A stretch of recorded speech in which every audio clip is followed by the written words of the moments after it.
যেহেতু আমাদের জায়গা থেকে আমরাই ঘুমাতে পারতেছি না, আমরাই যেহেতু নেত্রীর জন্য ছটফট করে বেড়াচ্ছি, আমরাই যেহেতু নেত্রীর জন্য পাগল হয়ে খায়ে না খেয়ে এবার কি এর দিকে থাকিয়ে আছি, ফেসবুক মিডিয়ার দিকে থাকিয়ে আছি, টিভির পর্দায় থাকিয়ে আছি, সেই ক্ষেত্রে ওনার সন্তান, ঘনিষ্ঠ সন্তান জনাব তারেক রহমান, একটি মায়ের সর্বশেষ এবং সর্বশেষ সবচেয়ে আপনজন হচ্ছে তার সন্তান, আর সন্তানের আশ্রয়ের জায়গা হচ্ছে মা। সেই ক্ষেত্রে তারেক রহমান সাহেবের শুধু দেহ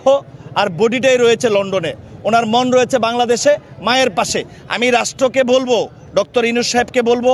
আপনি অতি দ্রুত সমস্ত প্রক্রিয়া শেষ করে আমাদের নেতা জনাব তারেক রহমানকে তার মায়ের কাছে শেষবেলা নিয়ে আসেন, যেন সে তার মায়ের সেবা